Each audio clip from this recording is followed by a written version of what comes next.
প্রথমেই বলে রাখি, এটা WBCS মেন্স 2023 যা আর 1 মাসের মাথায় শুরু হতে যাচ্ছে। তার জন্য কোনো সাজেশন নয় বা কোনো অনুমান ভিত্তিক কিছু বিষয় আমি এখানে নির্দিষ্ট করে দিলাম যে সেগুলো পড়ে গেলেই চলবে, এমনটাও নয়। কিছু বিষয়, কিছু ঘটনা যেগুলো খুব সাম্প্রতিক সময় যেগুলো চর্চার মধ্যে রয়েছে বা যেগুলো হয়তো আমাদের সামাজিক জীবনে, নগর জীবনে কিছুটা প্রভাব ফেলেছে, সেই বিষয়গুলো একটু পয়েন্ট আউট করে দেওয়া সবার সামনে, যাতে করে সেগুলো তৈরি করে যাওয়া যায় পরীক্ষার জন্য এবং খানিকটা উপকার পেলেও পাওয়া যেতে পারে। আবার বলি, এই যে টপিকগুলো নিয়ে আজকে আমরা ডিসকাশন করব, সেখান থেকে পরীক্ষায় আদৌ কিছু আসবে কিনা আমি জানি না। ঠিক যেভাবে এক্সিট পোল বা ওপিনিয়ন পোল যেগুলো হয়, তার যে রেজাল্ট বেরোয় সেটা সম্পূর্ণভাবে পক্ষে যেতে পারে, সম্পূর্ণ বিপক্ষে যেতে পারে, অথবা খানিকটা মিলল না, এমনটাও হতে পারে। আমাদের এই ভিডিওটা যেহেতু অনুমান ভিত্তিক কোনো ভিডিও নয়, সম্পূর্ণ বর্তমান সময়ে কি চলছে, কি বিষয় নিয়ে আলোচনা চলছে, সেগুলো আমাদের উপর কিভাবে প্রভাব ফেলছে, এরকম কিছু বিষয় নিয়ে একটা আলোচনা এবং এরকম কিছু বিষয় নির্দিষ্ট করে দেওয়া। তাই প্রথমেই বলে রাখি যে মিলতেও পারে, নাও মিলতে পারে, পরীক্ষায় এই ভিডিওর থেকে কিছু নাও, মানে একেবারেই কিছু নাও আসতে পারে। সেই বিষয়টা মাথায় রেখেই কিন্তু ভিডিও দেখতে শুরু করো।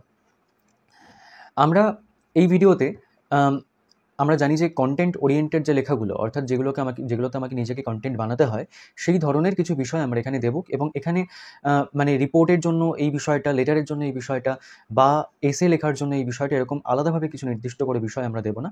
আমরা আমরা সামগ্রিকভাবে কিছু বিষয় এখানে বলে দেওয়ার চেষ্টা করব, এবং সেটা যেভাবেই আসুক না কেন, এসে আসুক, রিপোর্ট আসুক, লেটার আসুক, সেখানে আমরা সেই মতো করে নামানোর চেষ্টা করব। এবং আপাতত আগামী 1 মাসের মধ্যে আমরা চেষ্টা করব যে এই বিষয়গুলো নিয়ে কিছু কন্টেন্ট বা কিছু পয়েন্টস আমার কাছে, বা কিছু চার্টস আমার কাছে প্রিপেয়ার করে রাখার, যাতে করে আমি শেষ মুহূর্তে রিভিশন করতে পারি এবং পরীক্ষা হলে গিয়ে যাতে করে আমাকে ভাবতে না হয় যে আমি এই বিষয়টা নিয়ে কী লিখব, এবং এটা আমরা কীভাবে বানাবো, কন্টেন্ট কীভাবে বানাবো, আমাদের অ্যাপ্রোচটা কী হবে, সেটা নিয়ে গত রবিবার আমরা একটা ভিডিও আপলোড করেছিলাম, এবং সেটা আমাদের এই ভিডিওর আই বাটনে আমি দিয়ে দিচ্ছি লিঙ্কটা। সেখান থেকে আগের ভিডিওটা আগে দেখে নেওয়া যেতে পারে, তারপরে এই ভিডিওতে আসলে আমার মনে হয় সুবিধা হবে। এখানে আরেকটা বিষয় বলে দিই যে বিষয়গুলো নিয়ে আলোচনা করা হবে, ডিরেক্টলি সেগুলো নিয়ে কোনো রাইটিং কোনো জায়গা থেকে ডাউনলোড করে না পড়ে, বরং চেষ্টা করবে যে একটু বিভিন্ন দৃষ্টিভঙ্গি থেকে, কিছু আলাদা আলাদা দৃষ্টিভঙ্গি থেকে এই বিষয়গুলোকে দেখার, যাতে করে যে কোনো রকমভাবেই আসুক না কেন, আমরা যাতে সেটা অ্যাপ্রোচ করতে পারি। যেমন গত বছর অর্থাৎ WBCS 2022-এর যে মেন্স হয়েছিল, তার আগে এরকম একটা ভিডিও আমি আপলোড করেছিলাম। সেখানে আমি যে প্রথম টপিকটা বলেছিলাম সেটা হচ্ছে এআই। এবং এই এআই বা আর্টিফিশিয়াল ইন্টেলিজেন্সের কথা বলতে গিয়ে বারবার যেটা বলেছিলাম যে এআইকে বিভিন্ন দৃষ্টিভঙ্গি থেকে দেখতে হবে। আমাদের ক্ষেত্রে এআই এর কি উপকারিতা, কি অপকারিতা আছে, কৃষিক্ষেত্র বা অন্যান্য ক্ষেত্রগুলোতে এআইকে কিভাবে কাজে লাগানো হচ্ছে, এআই এর বহুল ব্যবহারের ফলে পৃথিবী কোন দিকে যাচ্ছে, এরকম বিভিন্ন রকম অ্যাপ্রোচ থেকে এআইকে দেখার প্রয়োজন আছে বলে মনে হয়েছিল। এবং পরীক্ষায় যেটা এসেছিল সেটাও কিন্তু এআই সরাসরি, মানে আর্টিফিশিয়াল ইন্টেলিজেন্স সরাসরি এভাবে আসেনি। আর্টিফিশিয়াল ইন্টেলিজেন্সের একটা পার্টিকুলার দিক তুলে ধরে আমাদের কাছে প্রশ্নটা এসেছিল। তো এবারও যে টপিকগুলো দিচ্ছি সেখানেও আমি 2-1টা টপিকের মধ্যে এগুলো একটু ডিসকাস করে দেবো যে কীভাবে এটা অ্যাপ্রোচটা করা যেতে পারে। এবং তোমাদের কাছেও অনুরোধ থাকবে যে একটা টপিককে যখন অ্যাপ্রোচ করছো, সেটা নিয়ে যখন কন্টেন্ট বানাচ্ছো, সেটা একটু ভিন্ন দৃষ্টিভঙ্গি থেকে, একটু আলাদা আলাদা দৃষ্টিভঙ্গি থেকে, যদি আলাদা আলাদা অ্যাসপেক্ট থেকে যদি কন্টেন্টটাকে বানানো যায়, তাহলে বোধহয় তোমাদের খানিকটা বেশি উপকার হলেও হতে পারে।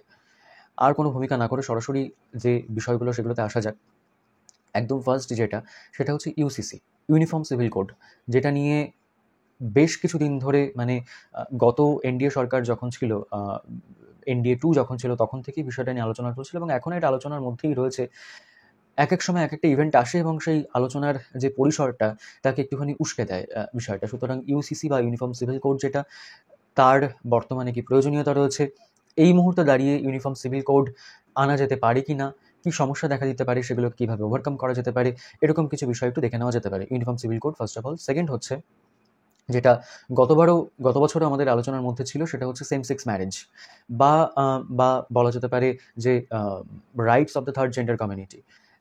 এই বিষয়টাকে নিয়ে কিছু দৃষ্টিভঙ্গি থেকে একটু কন্টেন্ট তৈরি করে যাওয়া যেতে পারে, যে তাদের অধিকার, তাদের যে আন্দোলন, এবং মানে গত বছর যেটা হয়েছিল যে কোর্টে এই বিষয়টা নিয়ে দীর্ঘদিন ধরে বিতর্ক চলেছিল চিফ জাস্টিসের বেঞ্চে, এবং সেখানে আলটিমেটলি কোর্ট একটা রায় দিয়েছিল।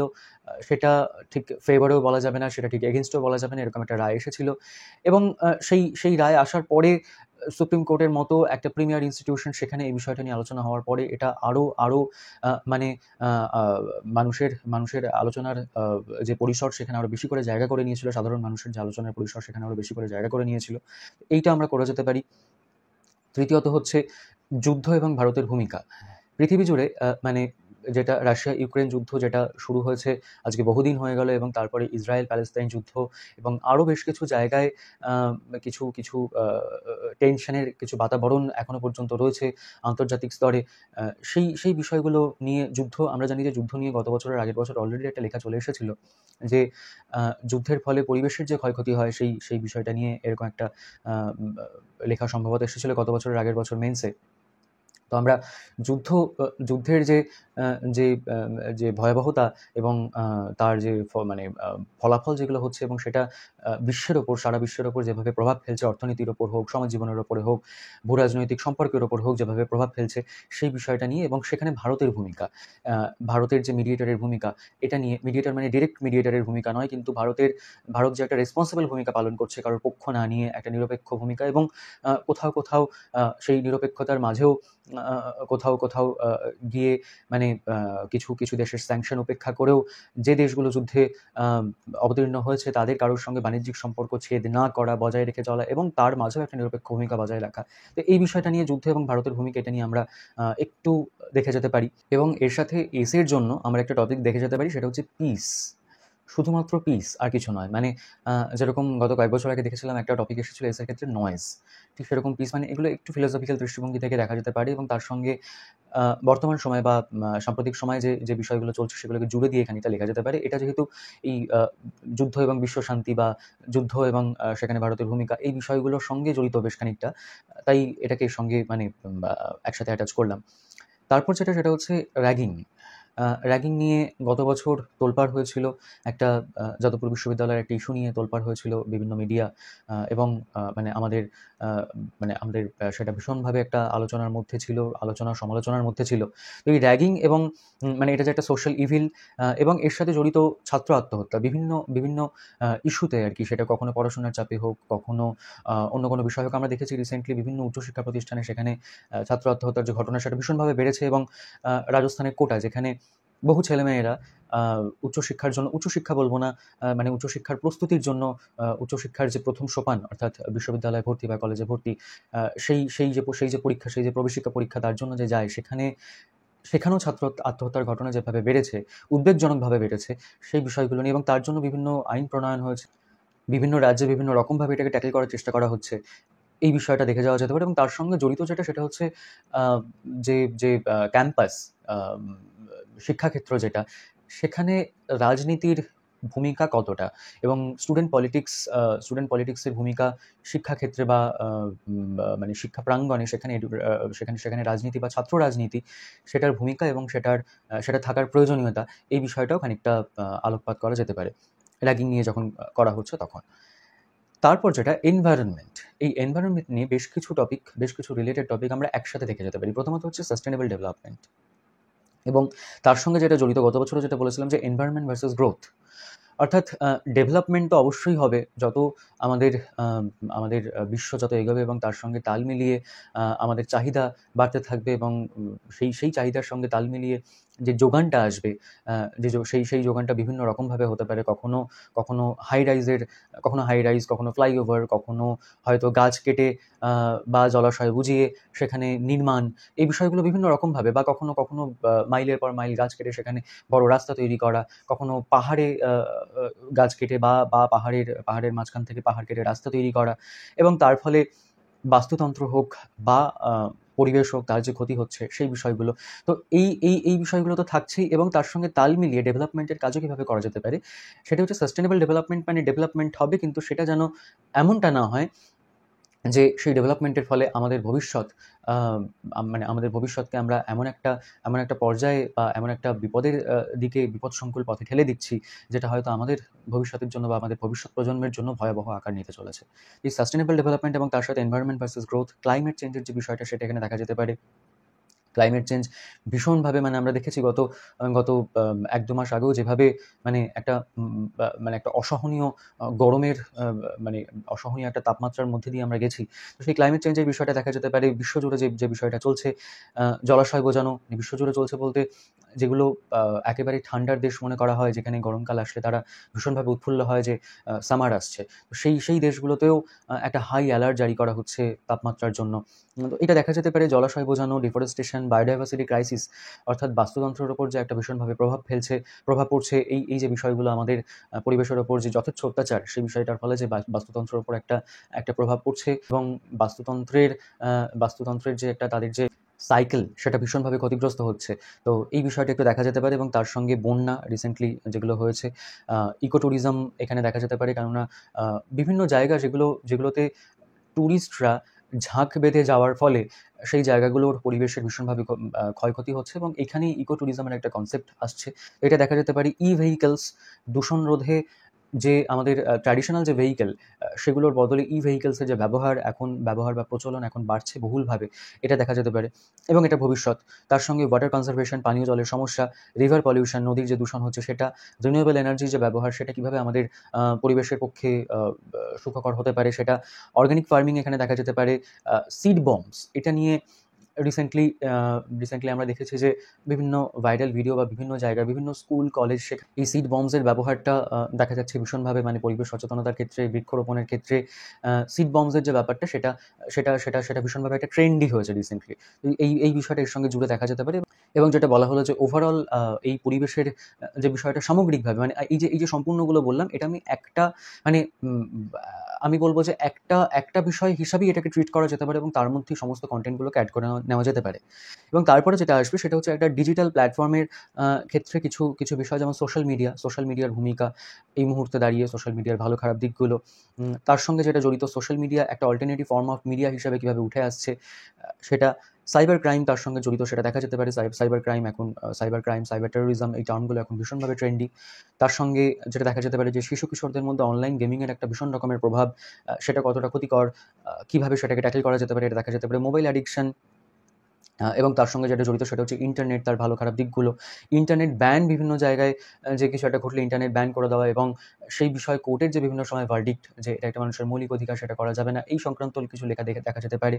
এখানে মানুষের সমাজ জীবনের ওপর বিজ্ঞাপনের প্রভাব দেখা যেতে পারে। ডিজিটাল ইন্ডিয়া এখানে ভীষণভাবে গুরুত্বপূর্ণ একটা রোল প্লে করবে এবং তার সঙ্গে মানে এই বিষয়টার সাথে জড়িত যেহেতু সোশ্যাল মিডিয়ার কথা বললাম, তো এখানে রোল অফ মিডিয়া মানে আমাদের ওপিনিয়ন তৈরি করার ক্ষেত্রে মিডিয়ার যে ভূমিকা সেটা এবং মিডিয়ার ভূমিকা অ্যাকচুয়ালি কী হওয়া উচিত, তার সঙ্গে ইয়েলো জার্নালিজম, এই বিষয়গুলো দেখা যেতে পারে। তারপরে যেটা ভীষণভাবে গুরুত্বপূর্ণ সেটা হচ্ছে সিএএ। আমরা দেখেছি যে শেষ যে ইলেকশন হলো তার ঠিক আগে সিএএ লাগু হয়েছে এবং সেটা নিয়ে প্রচুর চর্চা, বিতর্ক ইত্যাদি চলেছে এবং পরবর্তীতেও মানে নতুন সরকার তৈরি হওয়ার পরেও এই বিষয়টা নিয়ে পার্লামেন্টে বিভিন্ন সময় বিতর্কের দাবি উঠেছে। তো এই সিএএ এটার এই মুহূর্তে নেসেসিটি, চ্যালেঞ্জেস কী রয়েছে সেগুলো দেখা যেতে পারে এবং এর সঙ্গে জড়িত সেটা হচ্ছে সেকুলারিজম, ভারতবর্ষের প্রেক্ষিতে রিলিজিয়নের কী ভূমিকা, ফ্রিডম অফ রিলিজিয়ন, এই বিষয়গুলো দেখা যেতে পারে।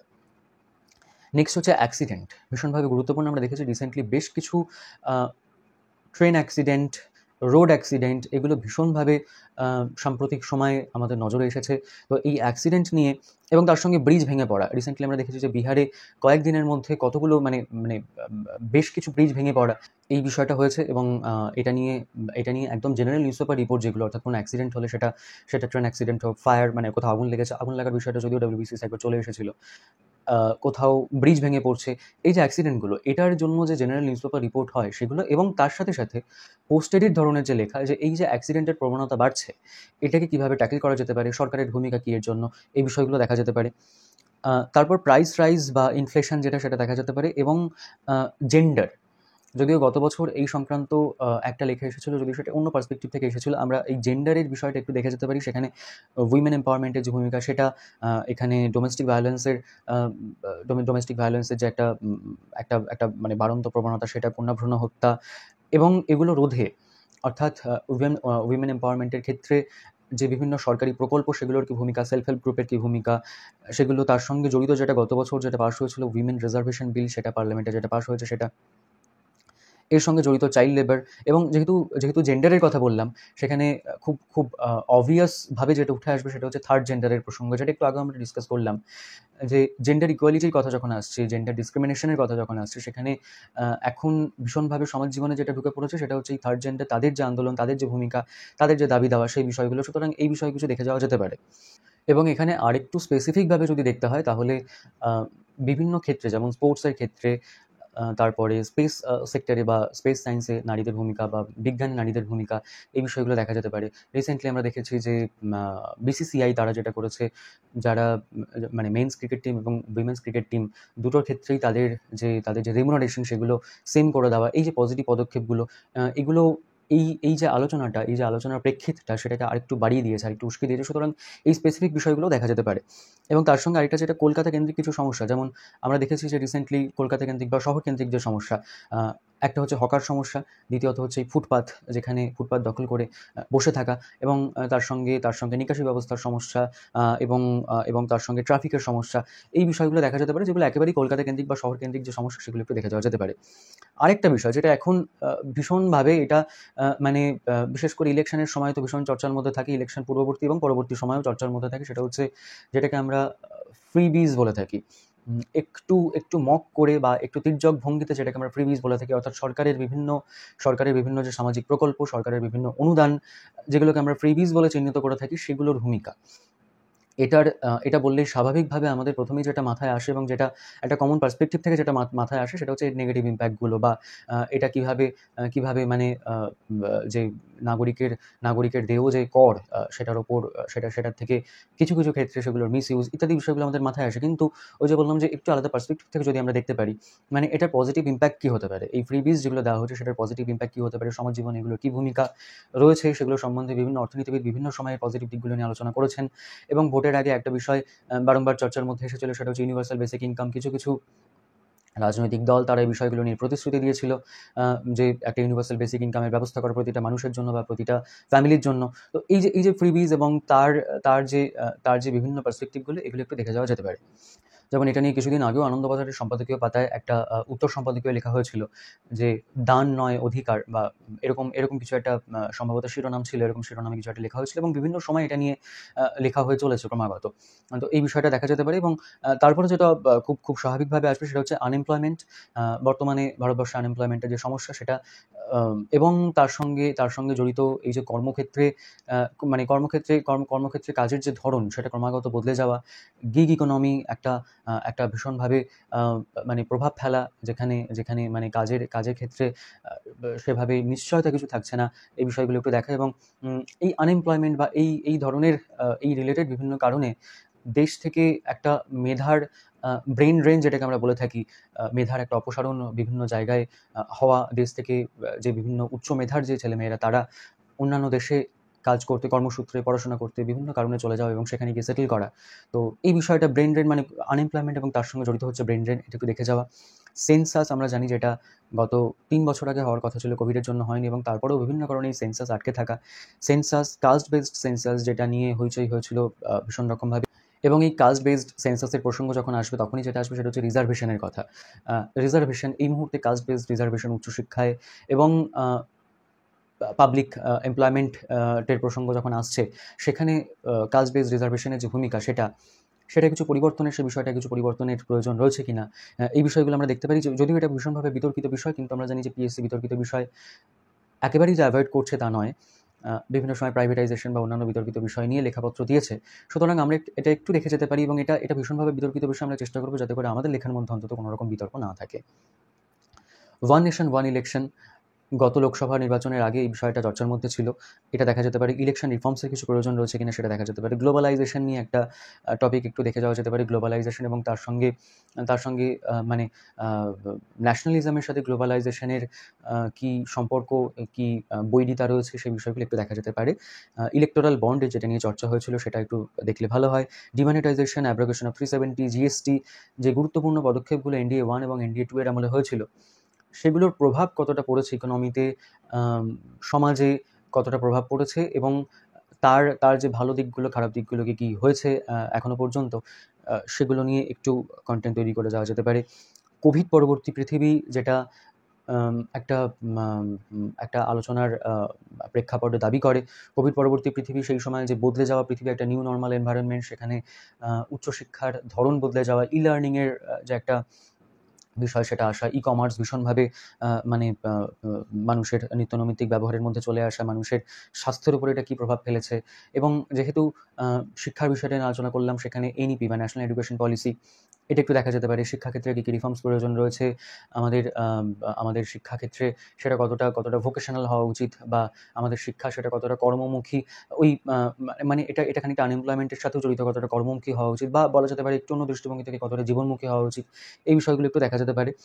ট্যাক্সেশনের বিষয়টা দেখা যেতে পারে। ভারতবর্ষে ট্যাক্সেশন নিয়ে যে বিভিন্ন বিতর্ক রয়েছে, সেগুলো দেখা যেতে পারে। ভারতবর্ষ স্বাধীনতার পর থেকে ৭৫ বছর পার করে এই মুহূর্তে কোথায় দাঁড়িয়ে রয়েছে, এবং এই যে অমৃতকাল যেটাকে বলা হচ্ছে কোট আনকোট, ৭৫ বছরের যে সময়সীমা থেকে ১০০ বছরের যে সময়সীমা, সেই সময়টার মধ্যে ভারতবর্ষ, মানে ভারতবর্ষের যে অ্যাসপিরেশনগুলো, ভারতবর্ষ কোথায় পৌঁছতে পারে, কোথায় পৌঁছেছে, কোথায় পৌঁছতে পারে, যে চ্যালেঞ্জেসগুলো, সেগুলো ওভারকাম করার যে রাস্তাগুলো, যে ভালো দিকগুলো আমরা পার করে এসেছি। ভারতবর্ষ এই মুহূর্তে অর্থনীতির দিক থেকে মানে বিশ্বের তাবড় অর্থনীতিগুলোর সঙ্গে ভারতবর্ষ পাল্লা দিয়ে ক্রমাগত তাদের সঙ্গে প্রতিযোগিতায় টিকে আছে। এই যে বিষয়গুলো, মানে একের পর এক যে ধাপ অতিক্রম করছে, ইনফ্রাস্ট্রাকচারের ক্ষেত্রে বিভিন্ন মানে ভীষণ গুরুত্বপূর্ণ কিছু কাজ করেছে, ইত্যাদি যে বিষয়গুলো, মানে ভারতবর্ষ এই মুহূর্তে যে জায়গায় দাঁড়িয়ে আছে, এবং আজ থেকে ২৫ বছর পরে, অর্থাৎ ১০০ বছর, স্বাধীনতার ১০০ বছর পরে ভারতবর্ষ যে জায়গায় প্রতিষ্ঠিত হতে পারে, এই বিষয়টা নিয়ে আমরা কিছু অন্তত কন্টেন্ট তৈরি করে যেতে পারি। এবং এরপরে আরও বেশ কিছু বিষয় থাকবে, যেমন ফার্মার্স প্রোটেস্ট, সেটা দেখা যেতে পারে। পপুলেশন এক্সপ্লোশন, যেটা মানে ভারতবর্ষ এখন বিভিন্ন রিপোর্টে যেটা দেখানো হচ্ছে যে ভারতবর্ষ এই মুহূর্তে বিশ্বের সবথেকে জনবহুল দেশ। পপুলেশন এক্সপ্লোশন, সেটার ক্ষতিকারক দিকগুলো, এবং এখানে আরেকটা জিনিস যেটা, সেটা হচ্ছে ডেমোগ্রাফিক ডিভিডেন্ড। অর্থাৎ ভারতবর্ষে যে পপুলেশন এক্সপ্লোশন, সেটা তো রয়েছেই, কিন্তু তার যে ভালো দিকগুলো, সেখান থেকে কিভাবে আমরা নিজেদের যে মানে নিজেদের যে আখের গুছিয়ে নেওয়া, সেটা আমরা কিভাবে করতে পারি। এবং এই যে একটা বিরাট সংখ্যক ইয়াং পপুলেশন, একটা বিরাট সংখ্যক একটা ইউথ যে ভারতবর্ষে এই মুহূর্তে রয়েছে, তারা কিভাবে ভারতবর্ষ উন্নতির ক্ষেত্রে বিশেষভাবে ভূমিকা নিতে পারে, এই বিষয়গুলো একটু দেখা যেতে পারে।